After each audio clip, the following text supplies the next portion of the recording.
Akhirnya, setelah entah dapat informasi dari mana, para anak buah Kaido yang sedang berada di dalam kastil tahu juga kalau Pulau Onigashima telah dicabut dari akar-akarnya oleh Kaido dan dibawa terbang ke angkasa. Mereka semua kelihatan tidak menyangka kalau kapten mereka memiliki kemampuan segila itu. Muka mereka kelihatan syok dan ragu apakah Pulau Onigashima yang sedang diterbangkan oleh Kaido ini akan bisa mendarat dengan mulus atau tidak. Namun ada yang lebih bikin syok lagi.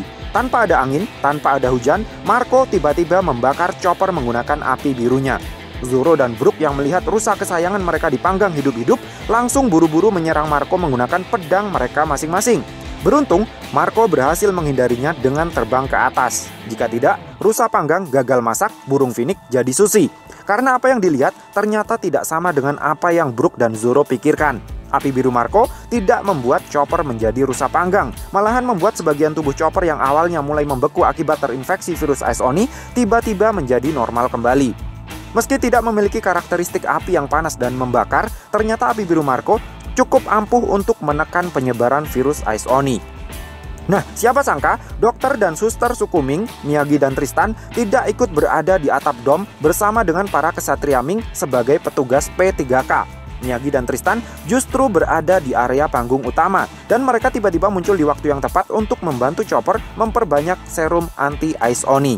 Dengan inisiatif mereka sendiri, Miyagi dan Tristan sudah mempersiapkan segala perlengkapan laboratorium untuk bisa dipakai oleh Chopper memproduksi vaksin di dalam sebuah bangunan yang ada bekas jebol temboknya. Kalau tidak salah, bangunan yang mirip menara ini jebol akibat ulahnya Big Mom yang meleset saat menyerang Luffy menggunakan jurus Ikoku Sovereignty-nya.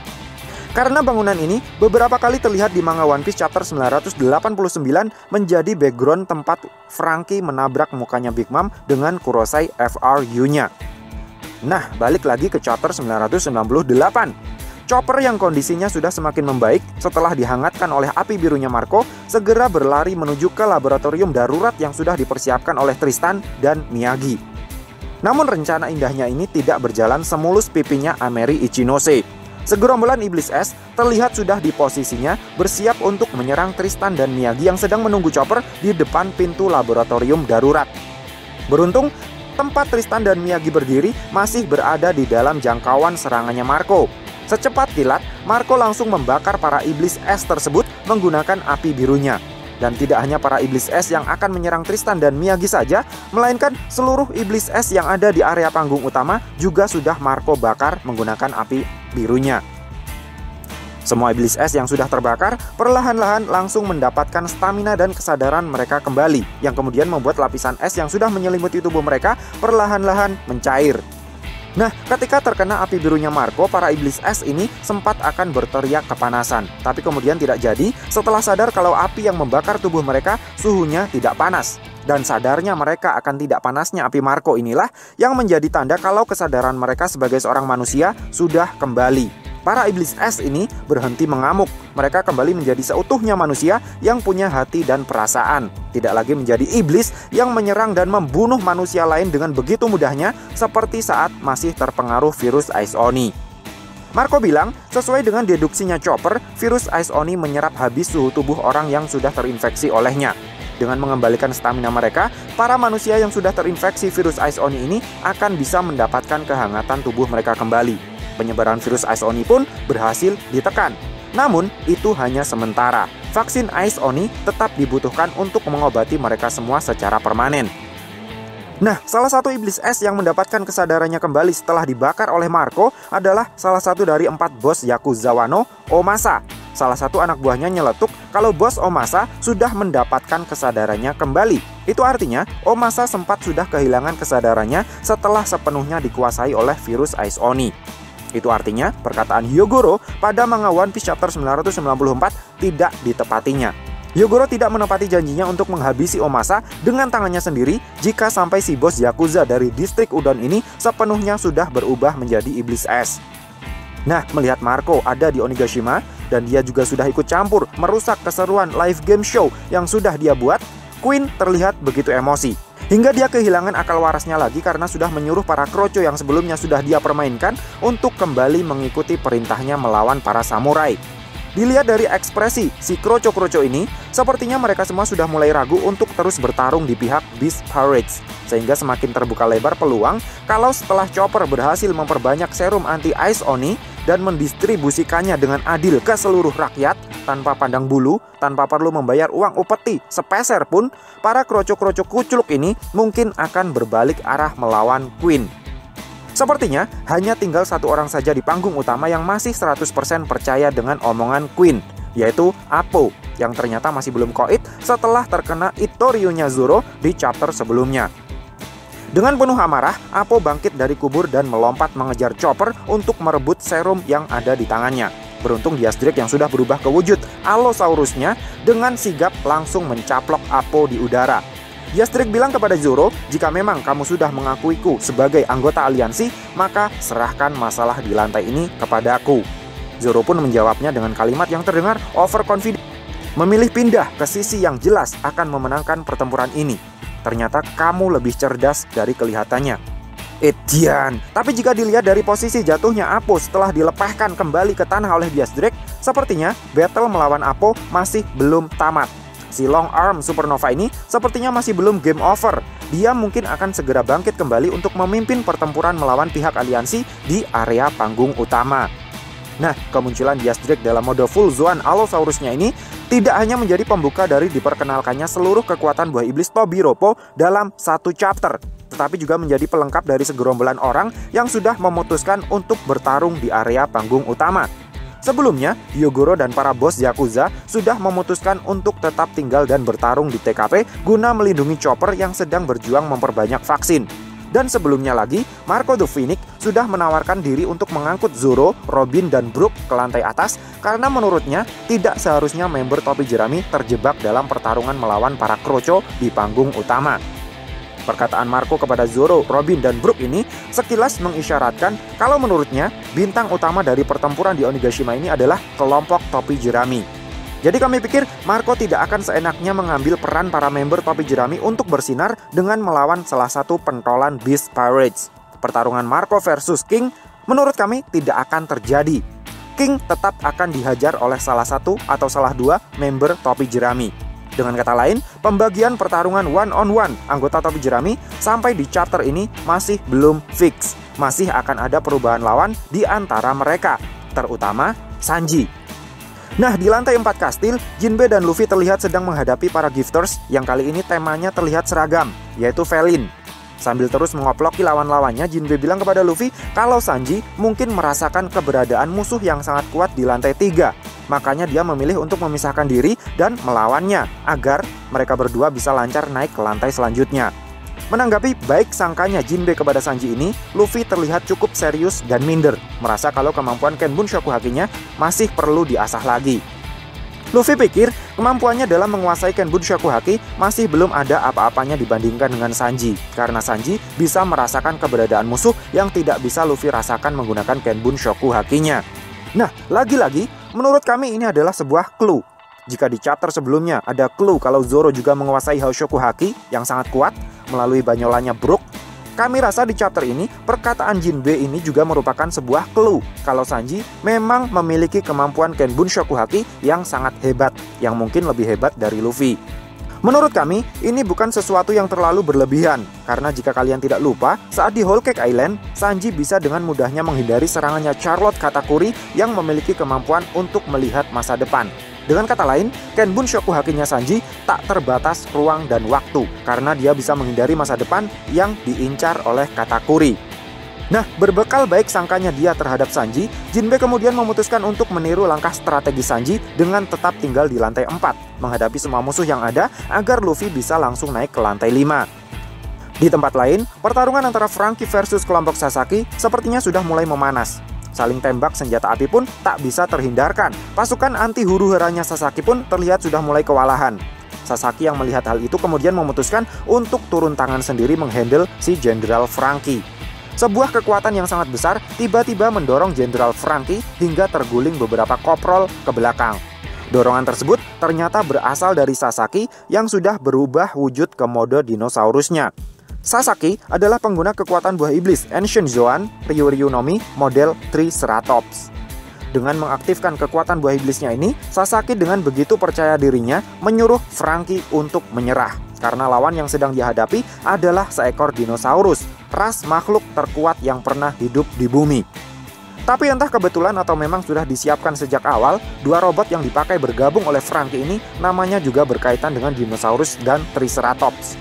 Tank tempur yang menjadi fondasi tubuh utama Jenderal Franky adalah Brachiosaurus Tank, yang diambil dari nama salah satu jenis dinosaurus, Brachiosaurus. Sementara kedua lengan Jenderal Franky terbuat dari motorsport andalan Franky, Black Rhino, yang mana rhino atau badak adalah cicit moyangnya Triceratops. Jadi mungkin battle antara Franky versus Sasaki sudah merupakan final match. Franky tidak akan ganti musuh lagi sebelum berhasil mengalahkan Sasaki. Tapi itu cuma sebatas asumsi kami loh ya. Yang mungkin masih akan ganti musuh adalah Sanji, yang saat ini sedang dikejar-kejar gerombolannya Black Maria yang isinya cewek semua. Sanji terlihat sudah berhasil kabur dari ruangannya Black Maria, namun dia tidak bisa melakukan perlawanan karena semua musuh yang mengejarnya berjenis kelamin wanita.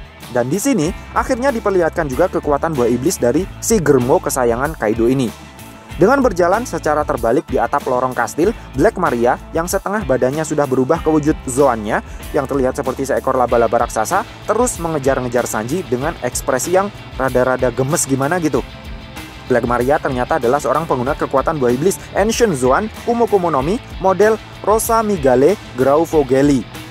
Setelah saya search di Google, Rosamigale Grauvogeli ini ternyata adalah jenis laba-laba raksasa purba yang konon merupakan jenis laba-laba raksasa purba yang paling tua yang fosilnya sudah pernah ditemukan. Dengan pemilihan jenis kekuatan Zoan yang sangat out of the box ini, semakin jelas sekarang kalau Eiichiro Oda ternyata memang melakukan riset yang sangat mendalam dalam membuat karakter-karakter rekaannya di One Piece. Eiichiro Oda tidak hanya mempelajari sejarah-sejarah tentang bajak laut yang menjadi inspirasi dari nama-nama karakter bajak laut yang beliau buat, tetapi juga mempelajari ilmu biologi untuk mencari inspirasi jenis buah iblis macam apa yang akan dipakai oleh karakter-karakter rekaannya tersebut. Mantap betul. Nah, balik lagi ke cerita.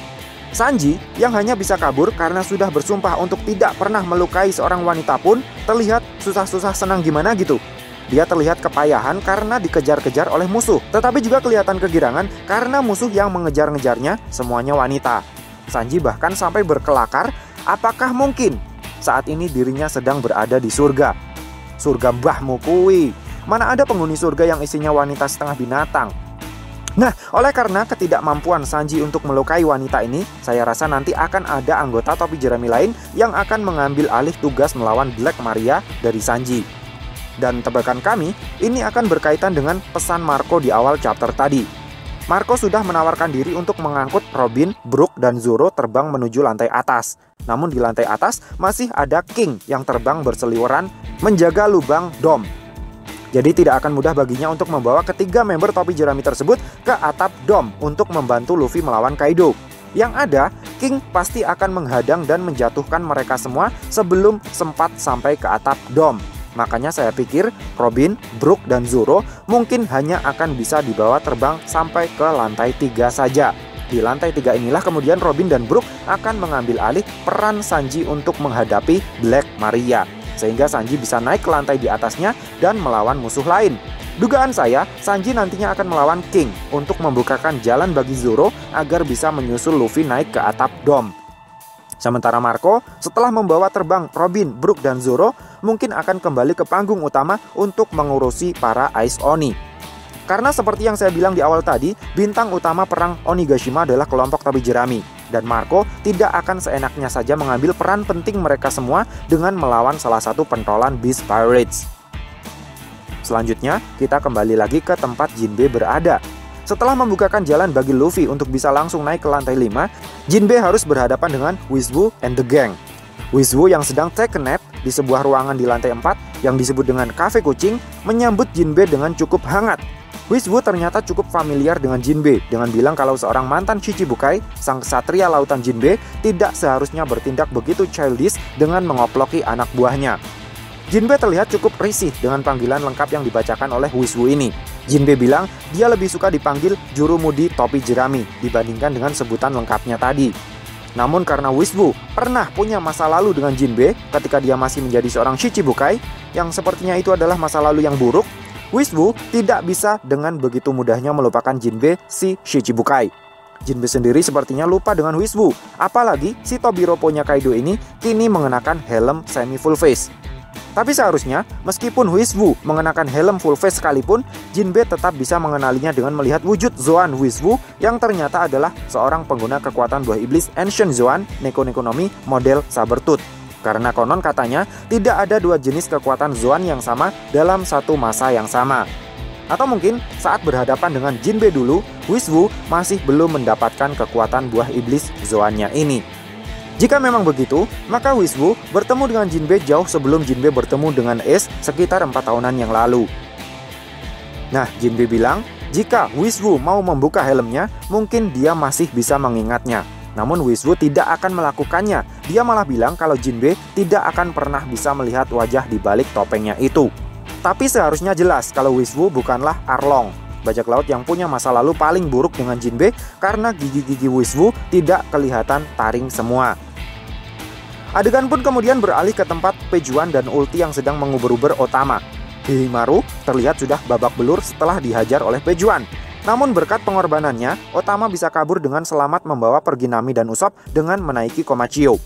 Pejuan dan Ulti terlihat juga sudah bertransformasi ke wujud Zoan mereka masing-masing, sehingga lengkap sudah diperlihatkannya wujud Zoan ke-6 Tobiropo di satu chapter ini, sesuai dengan judul chapter 998, The Ancient Zoans. Nah, manga One Piece chapter 998 kemudian ditutup dengan adegan yang tidak terduga terkait Yamato dan masa lalunya. Setelah gagal kabur ke laut gara-gara Onigashima sudah keburu tinggal landas, Yamato kembali membawa Momonosuke dan Shinobu ke dalam kastil. Namun kali ini ke sebuah gudang yang menurut Yamato tidak akan ada anak buah Kaido yang akan ke sana. Di dalam gudang tersebut terdapat sebuah patung naga yang bagian kepalanya terlihat penyok seperti bekas digenjot magma. Momonosuke bertanya, "Apa ini?" Yamato kemudian menjelaskan kalau patung naga tersebut dulunya dipasang di lobi kastil Onigashima. Namun setelah dibuat penyok oleh temannya Yamato, patung naga tersebut kemudian dipindahkan ke dalam gudang. Yamato bilang, beberapa tahun yang lalu, seorang pria datang ke Onigashima untuk membunuh Kaido. Di mana dari siluet yang muncul di sisi panelnya Yamato, terlihat jelas kalau orang yang Yamato maksud, itu adalah Portgas di Ace. Jadi sekarang jelas kalau 4 tahun lalu, saat Ace singgah di Wano dan bertemu dengan Otama, Ace juga menyempatkan diri untuk mampir ke Onigashima guna mengoplok Kaido. Pertanyaannya sekarang, apakah Ace pergi ke Onigashima untuk mengoplok Kaido karena janjinya kepada Otama? Ace ingin mengakhiri penderitaan rakyat Wano yang sudah puluhan tahun dijajah oleh Kaido? Ataukah Ace datang ke Onigashima atas perintah dari Shirohige? Nah, tadi kan saya sempat bilang kalau 4 tahun lalu, di tahun yang sama dengan kedatangan Ace ke Wano, Ace juga sempat bentrok dengan Jinbe. Konon katanya, saat itu Ace datang untuk menantang duel Shirohige. Namun, Jinbe yang menganggap Shirohige sebagai pelindung Fishman Island menghadang Ace, hingga keduanya terlibat duel selama 5 hari non-stop yang menyebabkan keduanya tumbang bersamaan gara-gara kecapean. Jadi karena kedatangan Ace untuk menantang duel Shirohige terjadi di tahun yang sama dengan kedatangan Ace ke Onigashima untuk menantang duel Kaido, maka menurut saya kemungkinannya jadi tinggal satu, yaitu kedatangan Ace ke Wano memang sejak awal bertujuan untuk menantang duel Kaido, sesuai dengan niat Ace datang ke New World, yaitu untuk menaklukkan keempat Yonko. Jadi mau dia ketemu Otama atau tidak, mau penduduk Wano sengsara atau tidak, Ace memang sejak awal sudah berniat untuk menantang duel Kaido. Hanya saja, niat awal Ace yang ingin menumbangkan Kaido berubah menjadi ingin menghabisi Kaido setelah dia bertemu dengan Otama dan para penduduk Amigasha yang terlihat begitu sengsara akibat penjajahan Kaido atas Wano. Dan kejadian ini terjadi sebelum duel antara Ace versus Jinbe terjadi, sebelum Ace bergabung dengan kelompok Shirohige. Namun sepertinya niat Ace untuk menantang duel Kaido tidak bisa tercapai, tidak bisa terwujud, karena Kaido sedang tidak berada di tempat. Dia sedang pergi dinas keluar kota. Mungkin selama menunggu kepulangan Kaido dari perjalanan bisnisnya tersebut, Ace bertemu dan berteman dengan Yamato. Tapi karena Kaido yang ditunggunya tak kunjung pulang juga, kesabaran Ace jadi habis. Sebagai bentuk kekesalannya, Ace kemudian memukul patung naga yang terpasang di lobi kastil Onigashima hingga penyok. Dengan harapan, ketika melihat patung naganya penyok, Kaido akan murka dan dengan sendirinya Kaido akan datang mencari Ace untuk bikin perhitungan. Dan sambil menunggu Kaido datang mencarinya, Ace pergi untuk menantang duel Yonko yang lain, yaitu Shirohige. Apesnya, Shirohige justru tertarik untuk menjadikan Ace sebagai anak buahnya. Dan gara-gara Ace menjadi anak buah Shirohige, Kaido tidak jadi membuat perhitungan dengan Ace karena tidak ingin mengobarkan perang dengan kelompok Yonko Shirohige. So far, manga One Piece chapter 998 menurut kami sangat menarik untuk disimak. Lebih menarik dari chapter sebelumnya malahan, menurut saya sih. Kalau boleh kasih penilaian, saya rasa ratingnya 5 dari 5. So, iya menurut Mecah. Terima kasih sudah mampir ke channel kami. Jangan lupa like, share, dan subscribe jika menurut kalian video-video kami cukup menarik untuk ditonton. Sampai ketemu lagi dalam video kami yang berikutnya. And matur nuwun.